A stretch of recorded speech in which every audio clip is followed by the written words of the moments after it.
Anong mga nakakikilabot na lihim ang nakakubli sa likod ng mga pintuan ng mga marangyang mansiyon?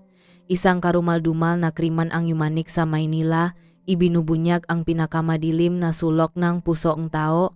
Nang mabasak ang balat kayo ng tagumpay at kaligayahan, ang natira ay di mail alarawang kalupitan.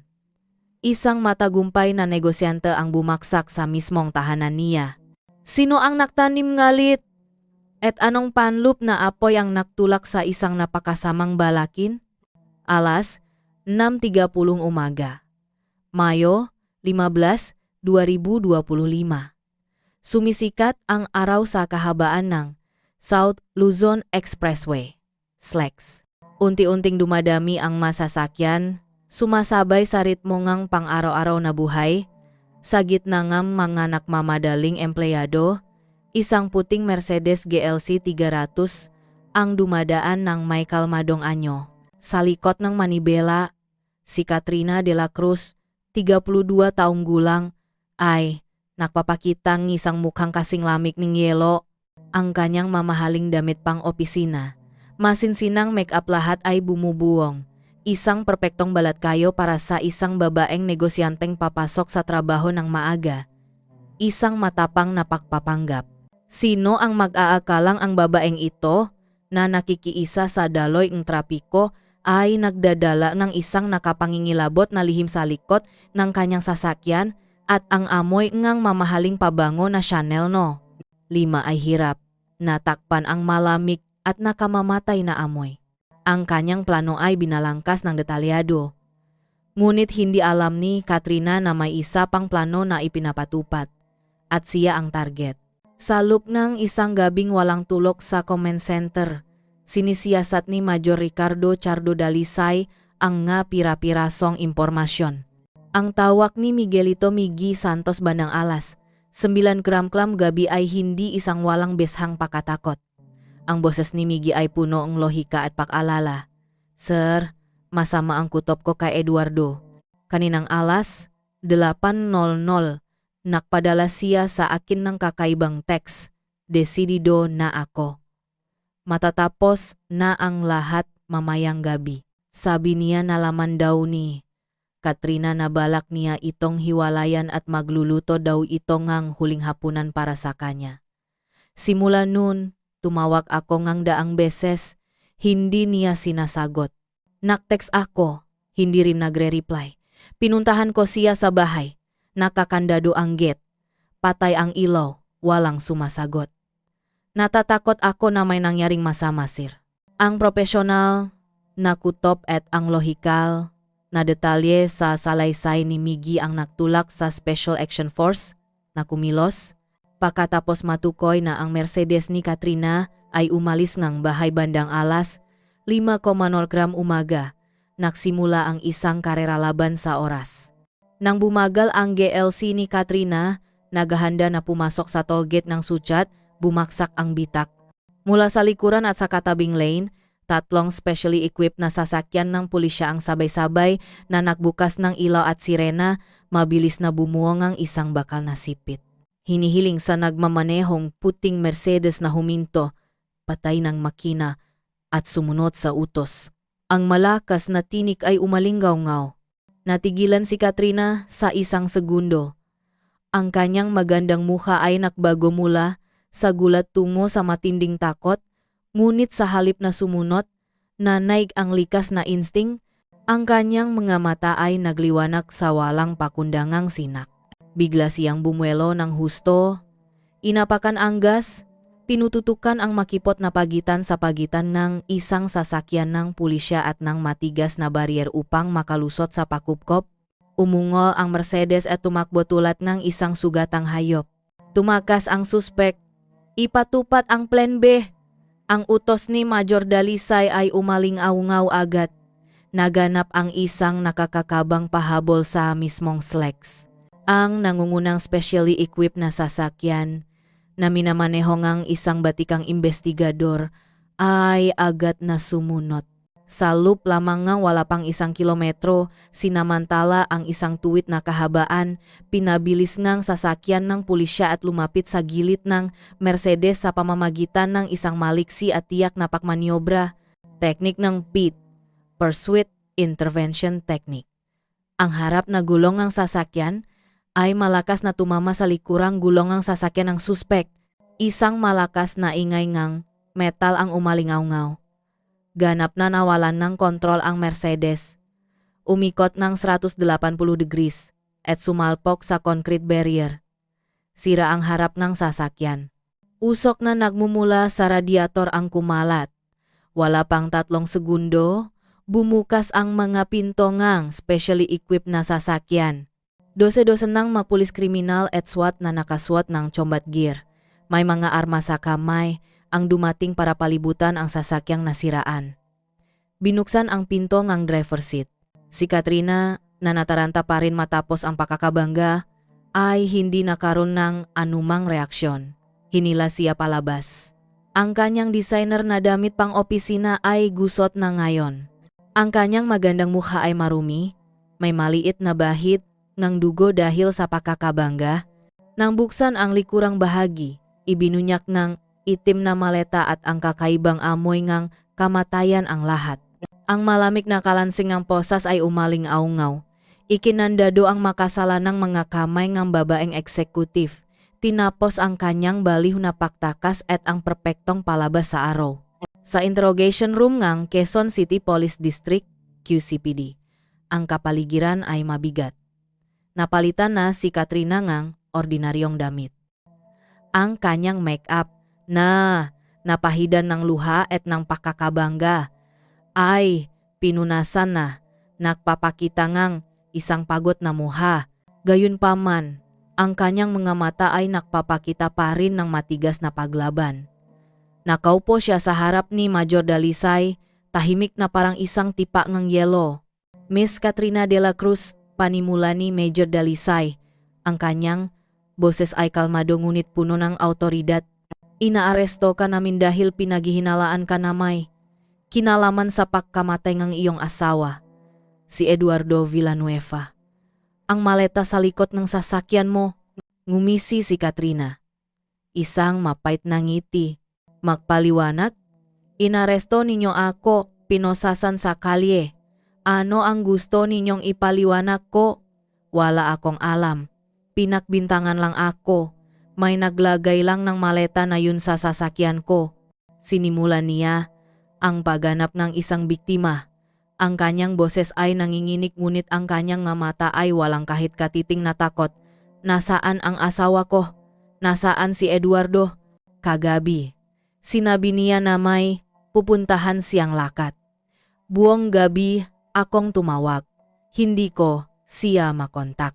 Ngayong umaga, papunta akong hanapin siya nang hinarang ninyo ako. Hindi na tinag si Major Dalisay sa bulgar na pagganap. Alam niya na para sa mga individual na tulad ni Katrina, ang katwiran ay nagmumula lamang sa ebidensya. Sumanya siya sa isang investigador. Habang nandito ka, ang isa pang task force ay nagsasagawa ng paghahanap sa iyong bahay at ni Eduardo sa subdivision sa Alabang. Kasabay nito, sa Marangyang Mansiyon, isang masusing pagsisiyasat ang nagaganap. Sa labas, ito ay isang marangyang ari-arian, isang simbolo ang tagumpay ngang mag-asawang negosyante. Ngunit sa loop, ang kapaligiran ay nakakapangilabot. Walang senyales ang kaguluhan sa sala at silid tulugan. Ang lahat ay organisado sa punto ng pagiging hindi makatwiran.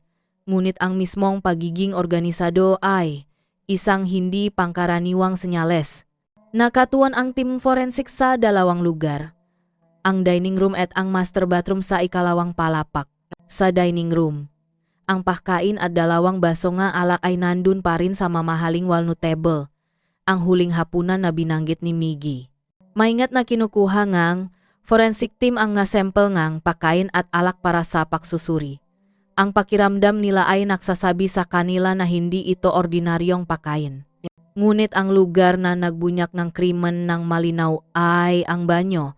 Kahit na nilinis na ng lubusan, hindi kayang itago ng makintap na tile floor ang krimen. Sa ilalim ngang, espesyal na ilaw ngang, forensic lamp, at lalo na kapag inispray ang luminol compound, lumitaw ang isang nakapangingilabot na espasyo. Hindi mabilang na mga mansa ng dugo ang nalinis, ngunit nag-iwan pa rin ng mga bakas ng kemikal na tumalsik sa dingding at sahig. Sa loob ng bathtub, umilaw ang isang kakaibang berdeng kulay, may dugo sa lahat ng dako. Natakpuan din nga investigador sa drainpipe ng bathtub ang nahiblang ang buhok at maliliit na piraso ng tissue. Sa basurahan, sa gitna ng mamahaling boteng kosmetik, ay isang malaking set ng kitchen knives at isang maliit na handsaw. Ang lahat ay ibinabat na sa bleach, ngunit hindi pa rin nito natanggal ang mga bakas. Samantala, matagumpay na nahack ng technical team ang laptop at telepono ni Katrina at iyon ang sandali kung kailan tuluyang ibinaba ang tabing tungkol sa dalawang mukhaan buhayng babaeng negosyante. Hindi lamang naglalaman ng mga malalaswang pag-usap sa batang estudyante na si Miguelito Miggy Santos, kundi mayroon ding dose-dose ng iba pang mga chat group sa iba't ibang mga batang lalaki. Ang lahat ay sumusunod sa isang senaryo. Si Katrina ay nagbibigay ng pera, regalo, at kapalit nito, kailangan nilang magsilbi sa kanyang hindi masupil na sexual na pangangailangan. Ang pinakamahalagang ebidensya ay nasa isang nakatagong folder sa computer ni Eduardo. Ito ang buong kasaysayan ng chat, mga larawan, mga video na lihim niyang nakolekta tungkol sa pagtataksil ng kanyang asawa. At sa wakas, ang audio recording ng nakatakot na argumento sa pagitan ng dalawa noong nakaraang gabi. Ang boses ni Eduardo ay puno ng sakit at galit. Hayop ka! Ilang beses na kitang pinatawad. Makikipagiwalay na ako sa iyo. Ang buong ari-arian na ito, ang karangalan na ito ipapakita ko sa lahat ang tunay mong kulay. Ang sagot ay ang nakngangalit na boses ni Katrina. Subukan mo. Kung hindi ko makukuha, walang makakakuha. Bumalik sa interrogation room, inilagay ni Major Dalice ang isang set ng maalarawan sa mesa. Ang unang larawan ay ang banyo na maliwanag na nagliliwanag sa kulay berde mula sa luminol. Ang pangalawang larawan ay ang ngakutsilyo at ang lagari. Ang pangatlong larawan ay isang screenshot ng chat ni Katrina at Miguelito. Bumalik ang kulay ni Katrina. Napakalaki ng pagkabigla niya. Ang matigas na paglaban sa kanyang mga mata ay nawala. Tinitigan niya ang malarawan. Ang kanyang malabi ay gumagalaw ngunit hindi makapagsalita. Tapos na ang palabas. Ang ebidensya ay nakakandado sa bawat paraan palabas ng sala. Nang bumaksak ang maskara ni Katrina bilang isang matagumpay na babaeng negosyante, ang nakalantat ay ibang mukha, isang taong nalulunod sa pagnanasa at pagkamakasarili hanggang sa kalupitan. Mula sa data na nakolekta sa mga electronic device, iginuhit ng mga investigador ang isang underground world na itinayo ni Katrina para sa kanyang sarili, isang kaharian kung saan siya ang reyna at ang pera ang tungkot upang kontrolin ang lahat. Ang relasyon kay Miguelito Santos, ang 19 taong gulang na estudyante mula sa University of the Philippines Diliman, ay ang dulo lamang ng iceberg. Si Miguelito ay bata, guwapo at inosente. Kay Katrina, si Miguelito ay parang isang baby, isang mamahaling laruan upang ipakita at bigyang kasiyahan ang ego ngang isang babae sa pagbabangang kanyang kabataan. Nagbigay si Katrina kay Miguelito ngang lahat mula sa tuition fee, renta para sa isang mataas na uri ng mini condo, hanggang sa malalaking motorsiklo at branded na damit. Kapalit nito, kailangang sundin ni Miguelito ang lahat ng kahilingan ni Katrina, mula sa pag-escort sa kanya, sa mga kaganapan na nakpapanggap bilang isang matagumpay, na kamag-anak hanggang sa pagiging laging, handa na pagsilbihan ang kanyang kakaibang mga kahilingan sa kama araw at gabi. Ang relasyon na ito ay tumagal ngang higit sa 7 buwan at ang pagiging bata, Madaling kontrolin ni Miguelito ang nagpapatuloy kay Katrina. Ngunit ang isang sugar baby ay hindi kailanman sapat. Ang uhaw ni Katrina sa sexualidad ay parang isang walang ilalim na balon. Sawa na siya sa kanyang asawa, si Eduardo Villanueva. Kahit na si Eduardo ay isang matagumpay na negosyante sa real estate na nagbibigay sa kanya ng marangyang buhay. Ngunit sa paningin ni Katrina, siya ay isang lalaking mahina ang libido, boring, at hindi kayang tugunan ang kanyang mga pangangailangan. Ang pagkayamot ay naipon araw-araw na nagiging pagamak. At upang punan ang puwang na iyon, lumiha si Katrina ng koleksyon ng mga sugar boys. Sa pamamagitan ng mga secret dating app at sugar baby forums, kumalap si Katrina ng dose-dose ng iba pang malalakas na lalaki. Napakalinaw ang kanyang mapamantayan. Bata, malusok, nakalulugot na hitsura, at pinakamahalaga, kailangan nilang marunong sumunod.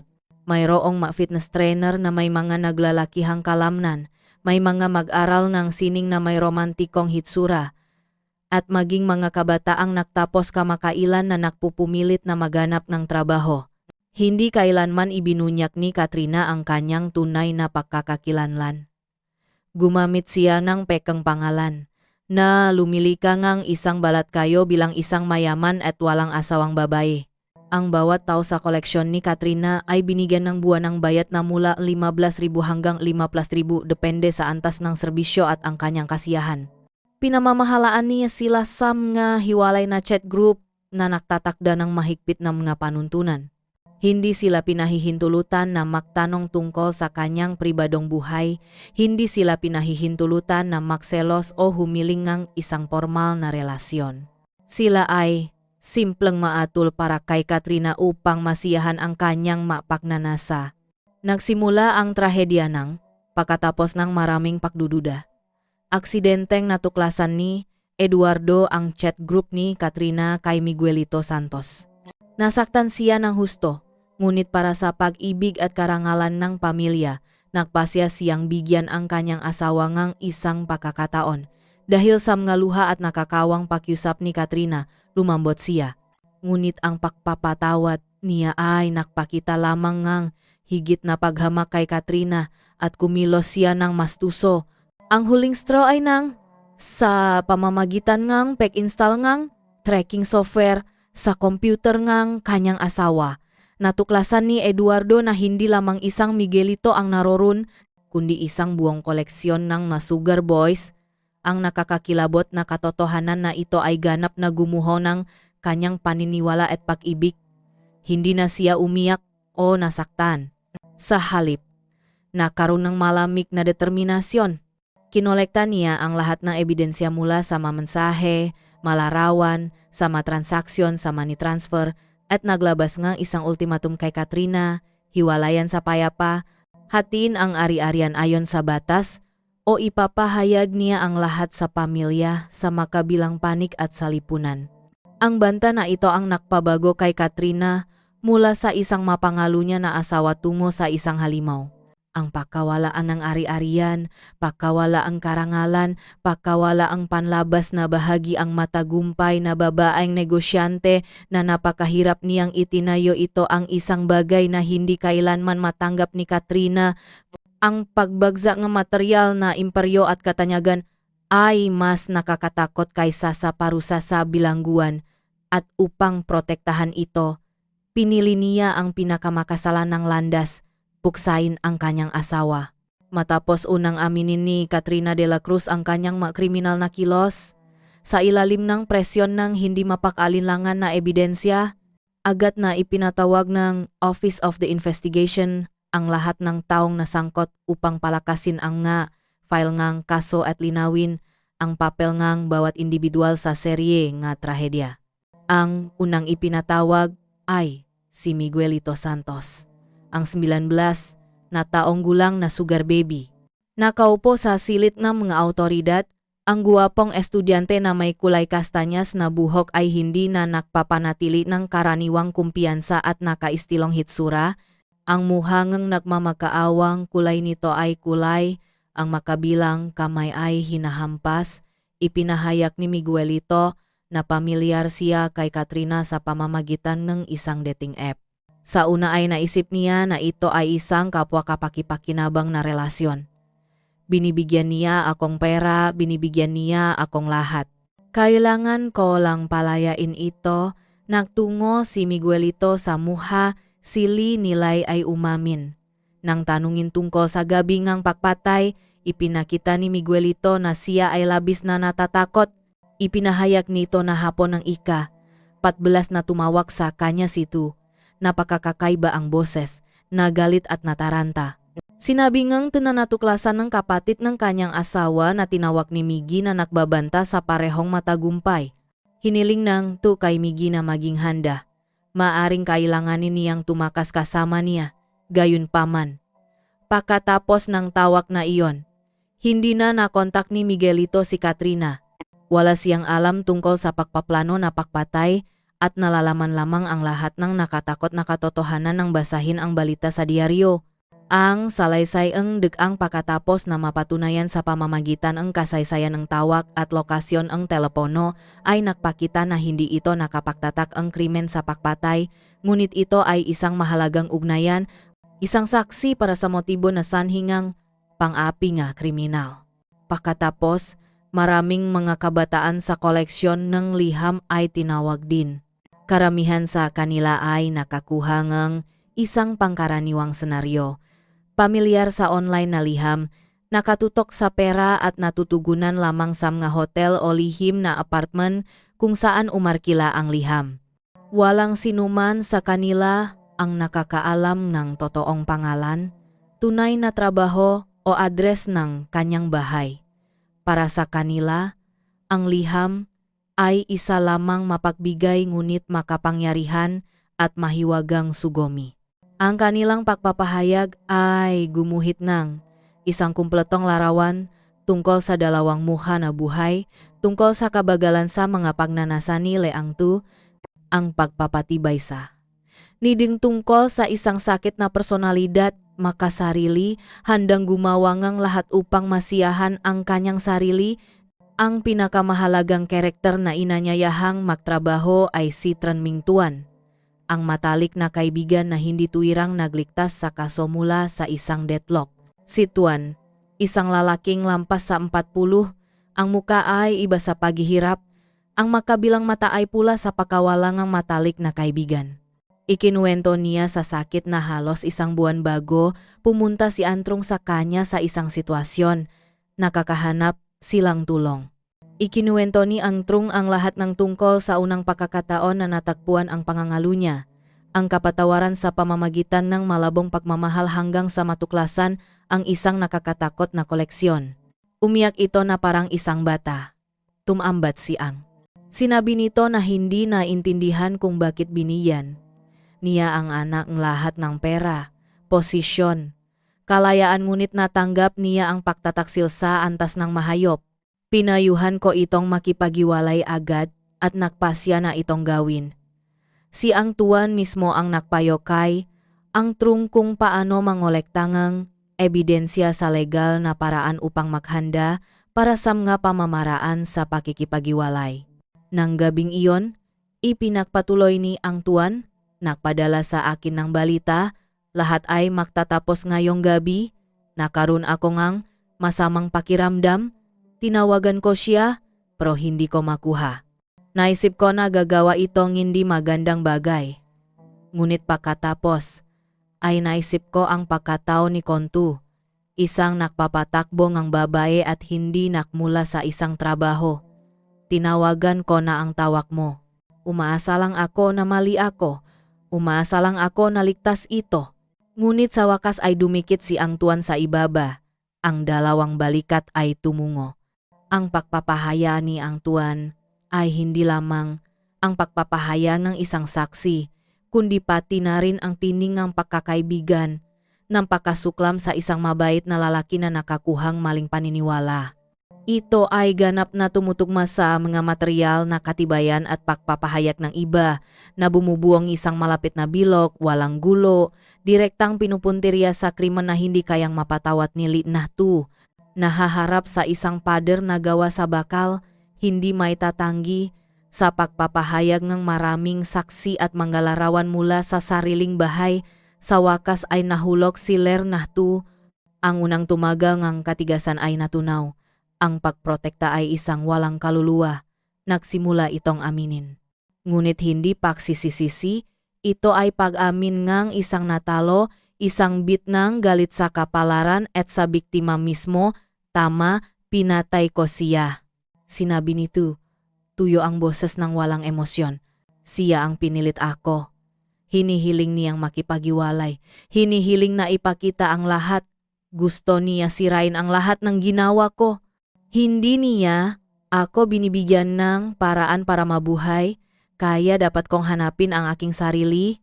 Ang pagpapahaya ng liham sa huli ay muling itinayo ang buong proseso na nagiging sanhingang nakakahiyang kaso ng detalyado sa pakikipag-usap. Nang gabing iyon, pagkatapos matanggap ang mga kahilingan mula sa asawa, nagsinungaling si Tu. Umiyak at nagmungkahingang isang pangwakas na pagkain. Inihanda niya ang isang napakalakas na pagtulog, uri ang karaniwang ginagamit sa kanyang na spa, giniling at inilagay sa alak. Nang maligo si Antrong para sa mga gamot, si Te ay hindi nakatubili. Hinila niya ang kanyang asawa sa silid tulugan at doon, kasama ang kit at kitang kutsilyo at nakita na binili noong nakaraang linggo sa dahilan na nag-ayos ng pandekorasyon na halaman, isinagawa niya ang pinakahuman na aksyon. Bakit ka naging demonyo ng ganun? Isang miyembro ang nagtanong, sinisikap na pigilan ang pagkamuhi. Naligos ito, nag-udyok ng pagkawala. Dahil galit ako sa kanya. Kinamumuhian ko ang kanyang kahinaan. Kinamumuhian ko ang hitsurang kanyang kaligtasan. Binibigyan niya akong pera, pero hindi niya ako binibigyan ng kailangan ko. Isa siyang bagay. Dapat kong alisin ang bagay para makapagpatuloy ako. Ang malamig at walang emosyon na pagpapahayag ni Tu ay nagdulot sa mga nakaranasang miyembro na magsalita. Walang isang luhang panghihinayang, walang isang salitang pasasalamat para sa asawa na dati ay umiinom sa kanya. Mayroon lamang napakalkula at pagbibigay katwiran sa kanyang krimen. Inilarawan niya kung paano niya pinapanatili ang lokasyon ng lugar ng kalmado, gamit ang lunas upang mabawasan ang pagbagsak. Isinasaayos ang nga bahagi ng katawan sa fali. Nanatili itong puting gabi hindi dahil sa takot ngunit naghihintay na iwanan ang oras, dumating ang pagtaas upang masira. Naniniwala itong mangangailangan ng pakilos sa pagitan ng pinaka-pinaghihinalaang araw. Ang tiwala sa sariling intelihensiya ay nagdulot sa kanyang bayat. Ang kaso ay dinala sa paglilitis pagkalipas na ilang buwan. Ang mga paglilitis ni Nahtu ay nakakuhang espesyal na pag-aalala mula sa mga opinyon sa publiko. Bago maganap ang mong, pinanatili ng Te ang nakpalamig na katangian. Lumilingon lamang sa pamilya ng biktima kasama ang mata sa kalye. Si Jiankin at ang mga kabataang nakikilahok bagaman hindi naparusahan ay dapat harapin ang iba't ibang pangungusap mula sa sosyedad. Ang pangalan ng kinatawan na kanilang inilipat online. Si Miguelito ay hiniling na lumayo mula sa paralan.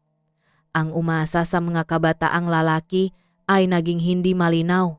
Naging kontaminasyon sila. Mga salamin tungkol sa tamat na pagmamahal sa pamumuhay, ipinagbibili ang dignidad. Sa mga kriminal na kilos na may ganitong likas na katangian, ang tao ay mas madunong. May plano at paghahanda mula sa dating kinikilalang layunin na itago ang iba pang makrimen at wala ng kakayahang mapabuti. Ipinahayag ngang punong hukuman ng lungsod ng Hanoi ang naangte ang pinakamataas na krimen ng kamatayan para sa pagpatay. Ang mga pahayag ay ngunit ang sakit at mga resulta na iwan nito ay ipagpapatuloy. Ito ay isang maayos na paalala. Sa likod ngang kinangang material at pangalan ay maaring maging mabutas ng moral na hindi maabot. ipinapakita nito ang panganib ngang maluwag na pagmamahal, hindi nakmamalasakit sa mahalaga ng pamilya at katapatan. Kapag ang tao ay hayaan ang panahoy at lumampas na pag-isip at maging tao, maari itong maging masama. Isinara ang kaso ngunit ito ay mananatiling isang mahalagang aralin, isang selyo sa lipunan tungkol sa pagiging maliit ng kaligayahan at ang presyo na babayaran para sa krimen. Salamat sa pagsali sa buong prosesong pagtatayong kaso, ang babaeng tagapamahala at ang pangungusap. Ang kwento ay isang matibay na paalala na sa likod ng anumang matayoh na balat kayo, ang krimen at pagtataksil ay maaaring magsimula sa labis na kasakiman. Umaasa na sa kasong ito, bawat isa sa atin ay makakaroon ng higit na halaga sa pagkakatiwala, katapatan, pagmamahal, at paggalang sa mga relasyon sa pamilya.